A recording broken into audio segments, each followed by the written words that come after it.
اجنسی ضد فساد میگوید خیش و تباربازی در ساختارهای دولتی افزایش یافته است. این نهاد در 6 ماه اول امسال 44 مورد فعالیت خیش و تباری را آشکار نموده است که این نسبت به سال پیش 7 حالت زیاد می باشد.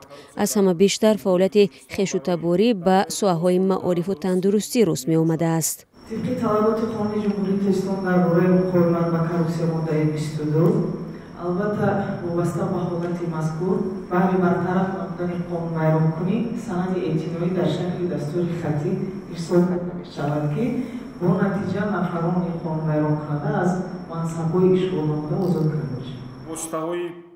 اجنسی ضد فساد در هر نشست خبری از آشکار شدن چنین قانونشکنی ها معلومات میدهد، ولی کارشناسان به این آمارها با شبهه می‌نگرند و میگویند که اجنسی آشکار کردن حالت‌های خیش و تباری را فقط در بخش‌های مثل معارف و تندرستی و فرهنگ آشکار می‌کند.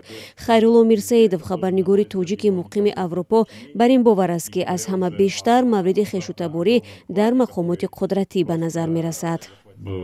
К сожалению, они полностью закрывают глаза на то, что متاسفانه آژانسی در مورد خیش و تباری در مقامات حفظ حقوق و دیگر ساختارهای قدرتی که در آنجا با ریشه های خیش و تباری سری منصب هستند چشم می‌پوشد. آنها 10 سال هاست که در این نهادها فعالیت دارند ولی کسی علیه آنها کاربری کردن نمی‌تواند. معلوم است که آژانسی هم ضعیف است چون در عکس حال آنها می‌توانند با آژانسی پاسخ بدهند و در نتیجه کارمندان این نهاد ضد فساد را به جوابگری هم کشند.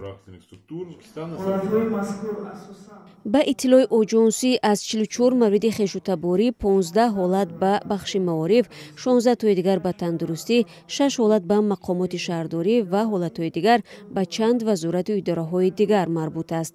به نظر عین حال با نظر و حقوقدان و رهبر سازمان جمعیتی پرسپکتیو پلوس، مشکل فعالیت خیش و تباری اساساً در ساختارهای مرکزی بیشتر است. اون دولتایی که طرف کردن به یادتان هست که اولین کاری که کردن اما از خیش تباروشان سر کردن، اونها از کار آزاد کردن.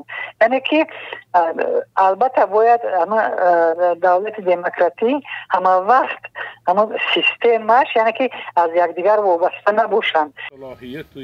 شوکرجان حکیمov حقوقدان و معاون اول رئیس حزب سوسیال دموکرات تاجیکستان خیش و تباربازی را در اداره‌های دولتی از امور مقامات دیده بیشتر ارزیابی می‌کند. و نه تنها در نهادهای نامبر کرده او اینچنین از مأموریت رئیس جمهور سر کرده تمام نهادهای دولتی را تا سطح جماعت دهات فرا گرفته است و باعث تأسف است که محض رابطه های خیش و تبارچگی و اولویت دادن به همین گونه مناسبت های عصر میانگی رفت تطبیق اصلاحات اقتصادی و تحولات اجتماعی و سیاسی و جهت ثمرناک عملی نمودن برنامه های قبول شده دولت تاجیکستان در رابطه و موافقه با سازمان های بین المللی را نیز خلالدار کرده است. نظر مردم در کوچه های دوشنبه هم یکسان نیست. متخصص خوب هم باشد اگر وی مقابل خیش تبارش رفته نمیتواند. متخصص خوب است لیکن وقتی که خیش تبار آمد مقابل وی چخیل می رود.